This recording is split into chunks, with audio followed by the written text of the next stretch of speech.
So what was it obviously like in the early days of the sport? Because for me, the first UFC I watched live personally was UFC 103.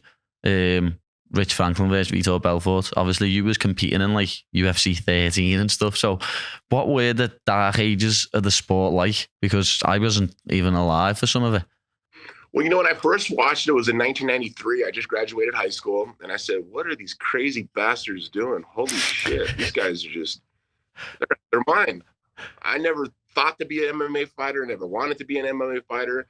It was by pure accident. But as I competed, you know, the venues were big at the time when it first started in UFC 1, 2, 3, 4, 5, 6. About 6 is when it pretty much got to the dark ages where it no longer was on pay-per-view. The owner of the company at the time was Bob Meyerowitz with SEG.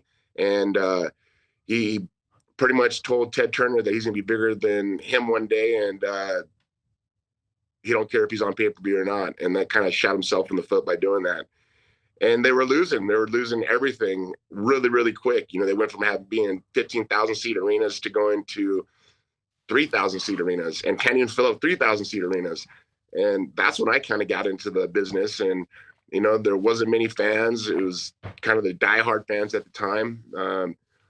But I always thought if I had to be outside of the box, you know, I can't be just like the normal fighter from Brazil or a normal fighter from America who's a wrestler, or, you know, I looked at being, you know, an icon of the sport. I guess I kind of thought of it that way because I watch Muhammad Ali, I watch Hulk Hogan, I watch these guys in the respectable sport to be, you know, outside of the box. I'm not just an average person. And that's the way I thought, you know, what could I say to get people's attention? What could I do to get people's attention? You know, having flames on my shoulders, bleached blonde hair, talking shit and backing it up, and just saying the things that everybody wanted to be heard of, what people wanted to say. And I said it, but I backed it up. And like I say, I look back at my history and I was not lucky. The hard work paid off of becoming a world champion, but I backed it up when I fought. You know, it wasn't that I talked shit to sell tickets. I talked shit just to get into the mind of the fighter psychologically. You know, it was psychological warfare to me. If I could get into his mind and make him angry as hell when it came to the fight time that he wasn't going to fight his game, or on the opposite side of getting him so angry that he just would make mistakes through the fight. And I was able to do that. And guys actually looked past me because they're like, oh, this kid just wrestles. He's not that tough. Because I can remember Jerry Bolander when I competed, and he thought the same thing. It was like, yeah, I'm just going to smash this guy. And I ended up smashing him within, I believe, it was 13 minutes.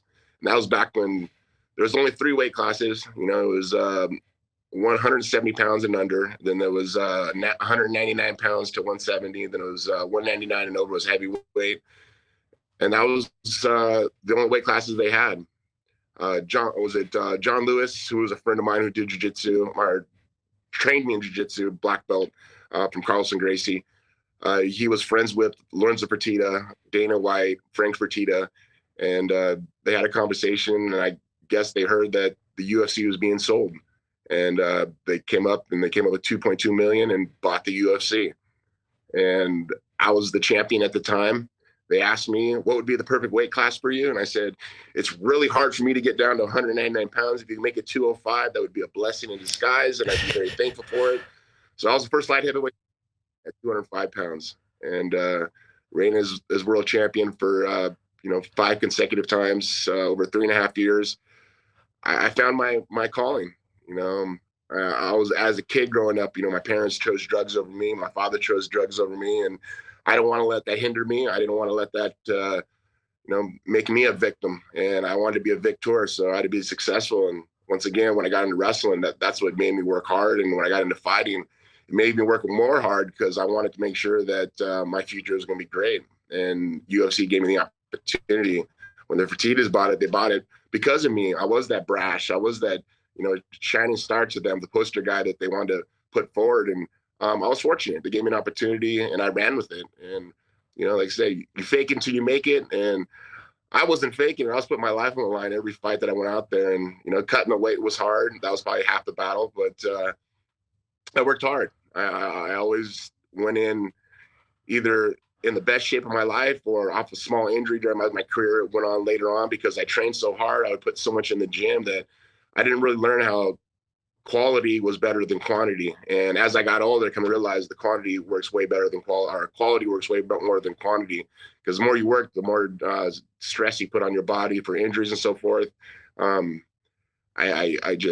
I look in the history of MMA and how fast it has grown. I'm just kind of blown away by it, but I knew it was going to get to this point. I'm not sure if it was going to be this fast, but I knew it was going to get to this point. I'm glad to see it in my lifetime. I'm glad to see it in my career of fighting, to see where it is today. And now guys like you, man, you guys are the next ones to carry the torch. And it's amazing.